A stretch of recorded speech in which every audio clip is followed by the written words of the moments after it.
So, Martin, I've got a little quiz for you because I really enjoyed your short video essay on Hallelujah covers. So I've got covers versus original. Which is your favourite? Okay, number one, Hallelujah, Leonard Cohen or Jeff Buckley? I prefer the Jeff Buckley version. Darn, I've forgotten the name of the person who Jeff Buckley is basically imitated, because Jeff Buckley's version is an imitation of another artist. Nick I can't remember Drake. the name. No, Not Nick Drake. I do love Nick Drake. I love Nick Drake. Yeah, okay, next question. Kiss. But I hate the Jeff Buckley. I hate the Leonard Cohen version. No. I really don't like it. Do you not like Leonard Cohen? Well, that's the thing. Everyone's like, "Oh, but it's Leonard Cohen." It's like, yeah, Leonard Cohen made a bad song. It's possible. I just think it's a boring, dull, overly long. Oh, burning! And it wasn't popular. No one liked it. No. It was a total hit and a miss until. Yeah. And so let's go for Kiss: Prince or Tom Jones? Oh, who did it first? Well, Prince wrote it. Obviously. Yeah. Okay. I don't care. I mean, Tom Jones. It doesn't matter what he did. It's not going to be as good. Last question. Islands in the Stream: Bee Gees or Nessa and Bryn from Gavin and Stacey? I don't even know the song. Oh no, Dolly Parton. Listening to the Bee Gees would be something that would not suit you. I don't believe you. If it was me, I would be going for Nessa and Bryn. Yeah. Well, I probably know the song. I just don't know the name. I think I never know the name of anything. I have terrible memory for names of songs and names of artists. We guessed what you'd think with the first two, and you've revealed more about yourself in the answer to the third. No. Emily, you jumped the queue. That's fantastic. I did because jump actually, the queue. but I do want to talk something in common for all of us, which is this US. I can't leave Trump alone. We have to talk about it a bit all the time because we're trying to pull out the tech and the politics, and we're very interested in the impact on tech because that's our industry.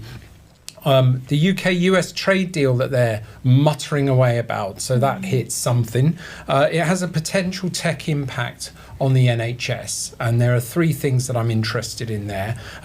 First of all, just to let you know, Martin, that when I left music and acting, the first thing I did was go into the NHS for a while to just understand what real jobs were like, and I ended up in the information processing department in Camden and Islington NHS Trust, which probably covers an area of London that you live in and all the hospitals and community health centres around there.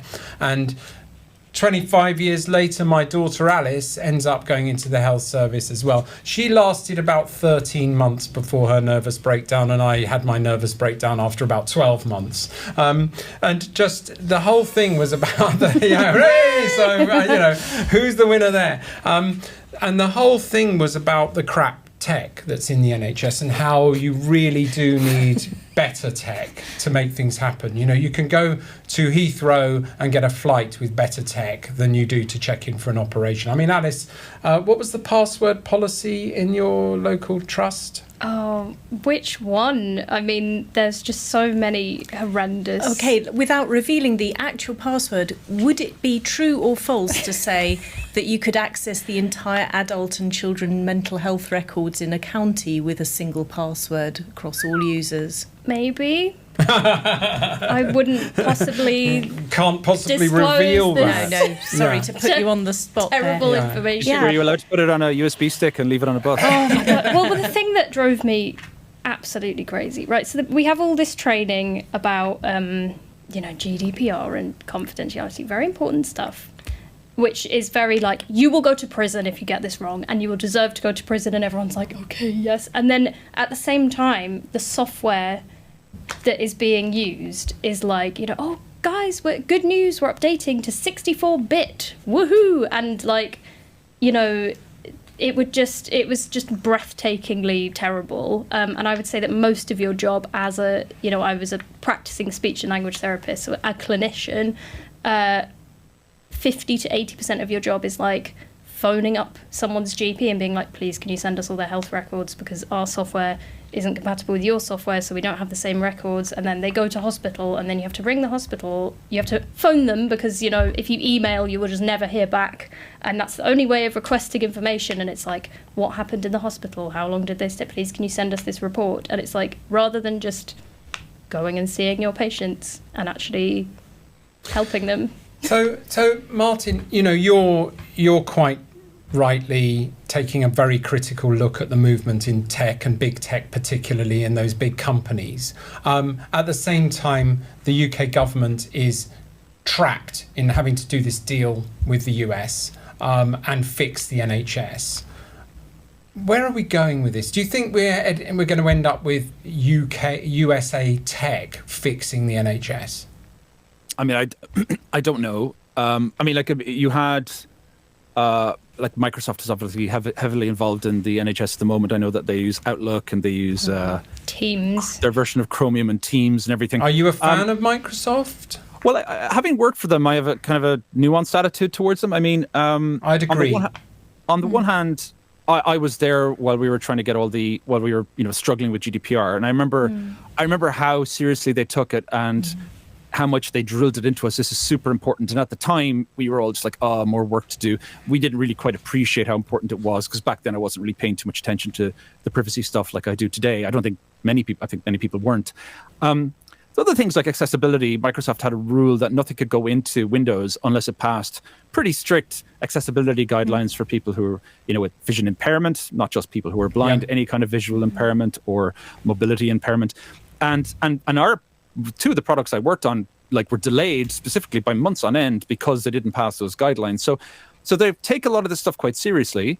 At the same time, there is a Microsoft problem that everyone knows about, which is just the bureaucracy. The different divisions will all have different sort of motivations and a degree of autonomy, which leaves you in a situation where you try to sign in to one email, and then it takes you to a different Microsoft sign-in with a different preloader, which then takes you into a third one with an even older Windows 95 preloader. I think I'm permanently stuck in one of those trying to get into Teams, and I just use the browser instead now because I just can't. I can't get into Teams even now. I mean, I work with people in Microsoft where we collaborate on stuff with Audacity, all the time. And whenever I jump onto a Teams call, it just will not work. This was something that, because as a speech therapist, I worked a lot with accessible technology, which is...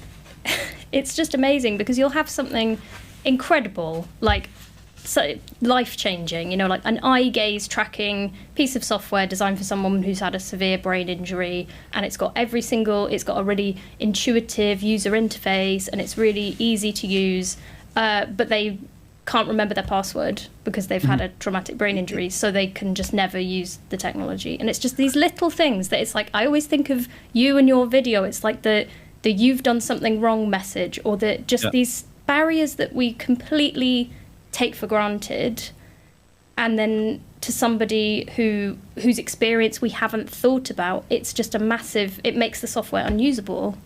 Yeah, I mean, so I guess when it comes to the thing you asked, obviously I think it's pretty disgraceful if part of the trade deal forces the UK to use American tech that they'd rather not use. But even in there, they already are using a lot of American tech. The question for me would be, is the data all stored in an EU server? A big part of GDPR. Is it compliant with the Digital Services Act and GDPR and stuff like that? If that's all working fine, and also if the NHS ends up getting better software and better tools to manage themselves, and if it's not going to cost an absolute fortune, because I recall that this was going to happen. I think in the Gordon Brown government there was this massive budget for a big NHS tech overhaul, and then it got canned or scrapped or something later on. I don't remember the details. I was part of that, and it failed spectacularly, and it was because there wasn't an appetite for centralized controls and centralized data. Now there is. I mean, we're moving towards national identity, people's digital identity. People are talking about one big key concern that's been highlighted around US-UK trade deal involves data access, of course, as you mentioned, with US companies they're going to gain greater access to NHS patient data. I agree with you at that, and it will also, I think, a trade deal that's in favour of US coming more and more into the NHS, this superpower, will sort of limit the UK's ability to regulate this space, I think. But the thing I'm most worried about is the UK not taking this on with their own development capabilities and actually shipping out a whole load of NHS cash to US companies, even if it is better quality to start with, that would be,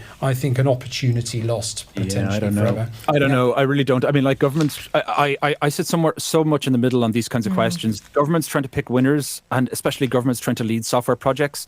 Yes. I'm trying to recall a time where that happened, where it wasn't a total disaster. I think I totally agree with you. And also, I mean, when I was working in the NHS, they didn't really talk about systems. They did talk about Microsoft as though that was the internet and that was systems. Now, we've talked enough about politics. That's all very interesting. So we're going to move on to more fun.